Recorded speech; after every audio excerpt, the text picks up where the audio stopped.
Hey there, welcome back to High Infidelity, the best channel for cheating stories. Like and subscribe to channel for more spicy stories. Now, let's get into today's story video. Got cheated on and found out on my birthday. My conversations with this girl at college had progressed to the point where things were becoming serious, so we decided to be exclusive for the winter break. Everything was going well until after Christmas, when she became aloof and withdrawn. It was at this point that I should have realized something bad was about to happen, but I texted her to find out what was going on and she replied, "I really like you, but I'm super overwhelmed and I'm going to be super busy, so I'm not sure if we can have a serious relationship," which I was fine with because I wasn't in a hurry, and we agreed to give it a chance. So summer came to an end and I went to school, and for the first 2 nights after we returned, she slept at an apartment that I recognized as her friend's, but I couldn't tell you who they were since I thought it was one of her friend's places. I eventually get to see her on the 3rd night, and everything returns to normal. It was a great deal of fun, and I felt confident in her once again. My birthday is the next night, and she extends an invitation to go out to the bars with her. However, she spent the whole night speaking with this other individual, and I was starting to get concerned, so I introduced myself to him, and it turned out to be one of her friends, about whom she had previously said that I need not be concerned. I'm going to be honest with you, that is her boyfriend. Her closest friend tells me as they part ways at the end of the night. I'm going to be honest with you, that is her boyfriend, and she is going home with him tonight. They had just spent dating for a week when this happened. In other words, she was clearly too busy and overwhelmed to be in a meaningful relationship with me, yet she went ahead and started seeing the person she had previously warned me not to be concerned about instead. Moreover, my friends were there, and I seemed to be an idiot. Even so, she never informed me directly. Instead, she had her closest friend explain it to me, after which I went back home and barred her from communicating with me. It's been the worst birthday ever, and my trust issues are at an all-time low. And the sound of her best friend saying something to me keeps resurfacing in my head, making me feel dumb and embarrassed. Story 2. Wife cheated, right? Updates. Update 2. As soon as she told me that she was tapering off social contact with the other person, I immediately went to my house and concealed a voice recorder in it. My wife and this other gentleman had spent well over an hour on the phone with each other over at least 2 phone calls, according to the audio I saw last night. My tape recorder failed in the middle of the day, so I'm assuming they spoke again in the evening, if not even later. Despite the fact that the phone call didn't offer many specifics, it did expose a few damaging facts about the case. They spoke for a while about the current state of affairs in our marriage, which she said he was completely unaware of. They spoke about how they may use the hidden phone app on their phones to avoid being discovered. She referred to me as a jerk since I was late for breakfast on that particular day. They also spoke about a zillion other topics and made light of them. Since we began dating, I haven't heard my wife become this enthused about anything. In response to my questions, she admitted to parts of the information while rejecting other aspects. I'm not sure how much I care anymore. Update 3. The past 2 weeks have passed without any communication with my wife. She got in touch with me a few days ago and asked if we could talk. I informed her that I would not discuss anything with her until she was ready to share everything with me. It was then said that she was aware that I had wiretapped her phone, which I did not do, but did allow her to consider the possibility, and that she already knew everything about me.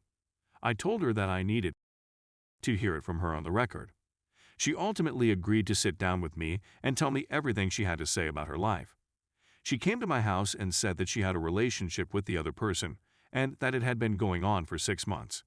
She said that she had reserved a hotel room for the day before our anniversary in order to spend the day with him, which was the day before. Moreover, she indicated that she had continued to communicate with him after being caught and that he was supporting her in responding to my questions.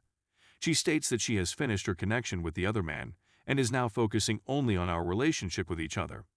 She finally admitted her guilt 6 agonizing weeks after I spotted her at the hotel. I believe the only reason she confessed was because of my persistence, but she later indicated that she had always meant to tell me but wanted to be sure it wouldn't do any damage to either of us before doing so. Those 6 weeks have left a trail of ruin that is unrecoverable. Final update. Basically, my 7-year-old wife had an affair with a colleague. As a private investigator, I discovered her at a hotel with the man, and she denied any wrongdoing. First and foremost, If you're in this circumstance and even vaguely suicidal, don't do it. I advise don't do it because you'll lose out on the best moment of your life if you do. That is something I really believe. I know it's difficult to see when you're first starting down this path, but believe me when I say you don't want to lose out on this life. Now for the update. We separated. I deliberated for a long time before making that choice. I wish I hadn't wasted that time, but who cares? She wanted to remain together for some reason that I don't understand. She lied and gaslighted me for an eternity, which ruined any chance of reconciliation for me. It's the most difficult thing, my wife, and wanted to remain with her forever. I would have done anything to please her, and I believe I did so on countless instances. Now that I'm no longer in that relationship, I can recognize it for what it was. A narcissist draining every ounce of energy from a fine person. That marriage was absolutely one-sided, with one person providing everything and the other taking much more than they could. By the end of the marriage, I honestly believed I was unworthy of being a partner. She slandered my career, my attitude, and my appearance. My career has thrived since my divorce, and I've been able to date ladies that I would have thought were completely out of my league. I used to think I was unattractive because of how my former wife made me feel, but now stunning ladies much younger than me approach me in bars. I'd had a few of beautiful relationships with lovely ladies. They ended peacefully due to general compatibility concerns, but it revealed how bad of a relationship my former wife was. There has been no communication between me and the ex in a long time, and I don't give her much thought these days, if at all. Her perception that I was getting too much money, despite the reality that I was taking less than half because I wanted the divorce to be completed as fast as possible without affecting businesses and retirement plans, made this divorce tough to navigate. Can you imagine it in your mind's eye? It's not uncommon to cheat on someone and then get worried about the amount of money they're taking, even if it's less than half of what they're taking. I was driven home by this experience, which reinforced the significance of making the right decision and escaping this filth as soon as possible. As a consequence of the divorce, I lost a number of friends. Sir, thank you for your time. However, I am unconcerned with those who did not agree with me, since they made it easy for me to get rid of them in the first place. It was time for me to say farewell to my in-laws. Definitely among the more tough sections of the course. Some of them were very good, but I see why you didn't like them. I've written enough letters to AP wife that I'm certain she's aware of what's going on. She ever responded to my emails, and I will accept her decision. This is some advice for those who are fresh to this terror. The only way to think properly in such a situation is to remove yourself from it. Otherwise, you will be taken advantage of. Seek the advice of a professional. I spent a significant amount of time in counseling. IT is very useful. As a result, I've gained a significant amount of strength.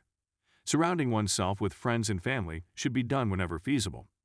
Take care of yourself by making healthy choices and going to the gym. Limit your usage of drugs and alcohol. Get some fresh air and make an effort to sleep. Take advice from others, but ultimately make your own decision. It is your life. Even though there were some really difficult days. After D-Day, apart from the initial sadness, it was the happiest time of my life. Every day, I'm really happy. Contact me if you're going through anything similar and need some advice from a self-proclaimed expert. I'd be happy to help. Thank you so much to everyone who helped me during my ordeal. I really appreciate it.